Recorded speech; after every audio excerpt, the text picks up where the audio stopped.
Hello, my name is Jovi Love, and today I'm going to be talking about my project, which consists of me talking about the relationship between Nick Caraway and his gay lover, Jay Gatsby, and of course, the Great Gatsby. Now, for a little background information, I chose this topic because personally, while reading the novel in class, I noticed that Nick describes Gatsby very differently, and I mean very differently, than he describes every other character in the whole book. His narration actually often becomes emotional, admiring, and deeply personal whenever Gatsby is involved. Literally every single time he's involved. That made me curious, rather curious, about whether their relationship could be interpreted as more than friendship, which I'll give you a hint. It can. For this project, I researched literary criticism, queer theory, and historical context from the 1920s. And, of course, the actual novel itself, because yes, I did read it, and I'm not just making this up because of a Wikipedia audio or an AO3 fanfiction. I have not read those, and I don't plan to, because they're not real evidence. Anyways, in the novel itself, of course, I am literate. To answer these three questions. Number 1, how does Nick's narration suggest deeper feelings for Gatsby? Because I'm about to tell you. And number 2, can their relationship be interpreted as romantic? Well, yes. And of course, number 3, how do 1920s gender norms affect their relationship? So, let's get started and into the first section. Section 1, Nick's narration and admiration for Gatsby. Literally one of the biggest pieces of evidence comes straight from Nick's narration. Literally how the book is written. Since the novel is told entirely from Nick's perspective, readers only know Gatsby through Nick's eyes.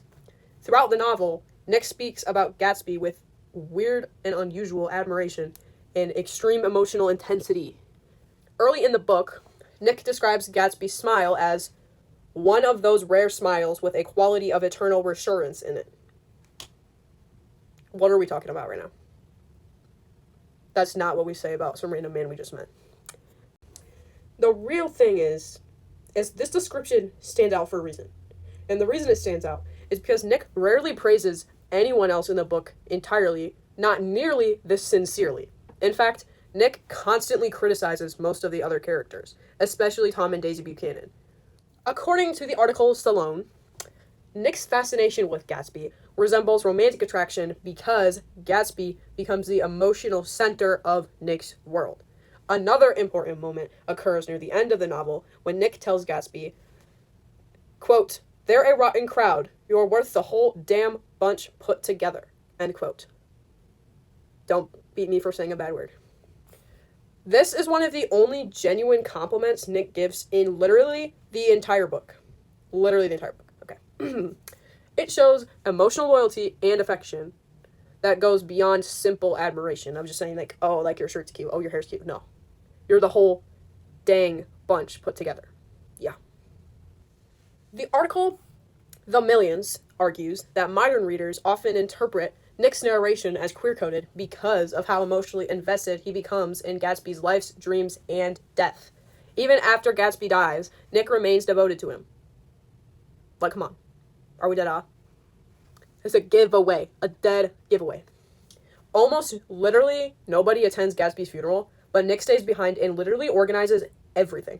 This loyalty, yet again, reinforces the idea that Gatsby mattered to Nick in a uniquely personal way beyond the standard male friendship. Now we're going to move on to Section 2. Section 2. Romantic interpretation and queer coding. Although the novel never keyword directly, states that Nick is gay or in love with Gatsby, many literary scholars believe that Fitzgerald uses queer coding throughout the novel. Now, for those of you who don't know, queer coding refers to hints, behaviors, or descriptions that suggest queer identity without openly stating it. Like when girls play softball. This was common in older literature because homosexuality was heavily stigmatized during the 1920s. Oh, how things have changed. They could have been together now, it would have been fine.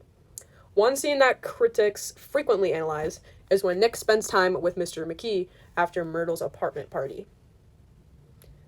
Now, we're going to jog your memory here in a minute. The narration becomes vague and disorienting, ending with Nick standing beside Mr. McKee in his underwear. Yeah, I feel like that's enough evidence, personally, but, you know. Scholars often point to this scene as evidence that Fitzgerald intentionally created that ambiguity surrounding Nick's sexuality. But will we ever know? I'd say yeah. The article from the CNHS paw print explains that Nick often seems emotionally detached from women, but intensely focused on Gatsby. His romantic relationship with Jordan Baker feels distant and unemotional compared to his connection with Gatsby.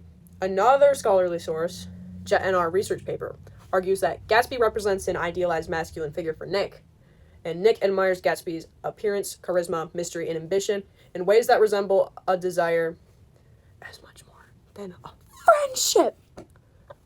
However, at the same time, the novel leaves room for interpretation intentionally. Some readers actually argue that Nick simply idealizes Gatsby because Gatsby represents hope and ambition during a morally corrupt era. This ambiguity is part of why the topic remains debated today.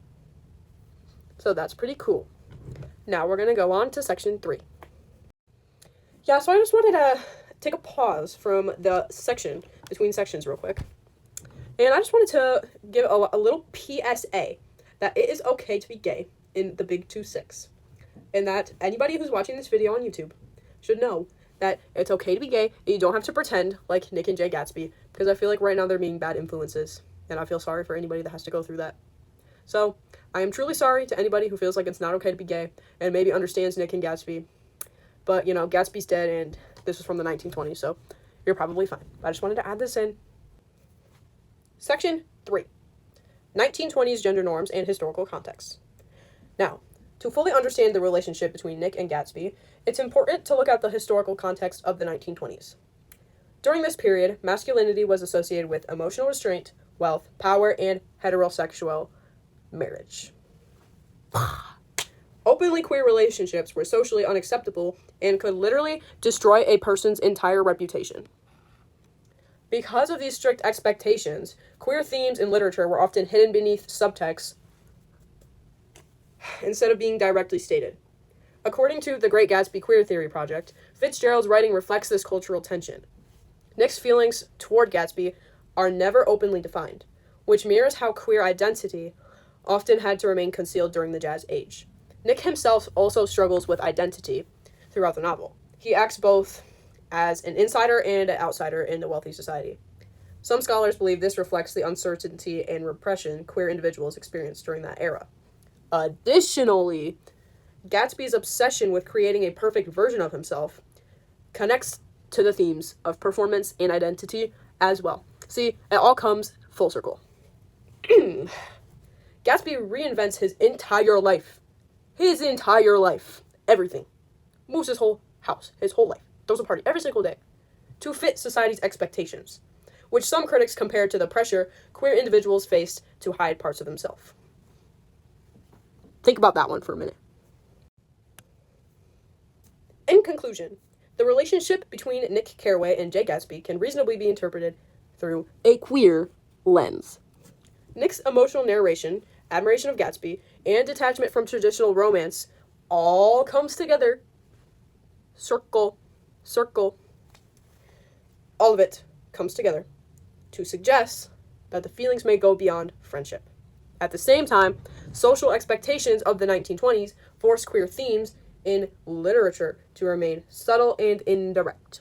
Whether Fitzgerald intentionally wrote Nick as queer or not, the ambiguity of their relationship continues to fascinate readers and scholars to this very day. Looking at the novel through a queer theory helps modern audiences better understand both the characters and the cultural limitations of this time period. That is all that I have for you today. Besides, these are my works cited, as you can see. And that is going to be the end of today's video. I apologize, Mr. Martin, because I presume this video is either too long or a little bit too wonky, and I'm not really sure what the guidelines actually were supposed to be, but I also don't really care because the fun fact of it is that I'm exempt from my senior exam, so I'm basically just doing this for funsies. So, yeah.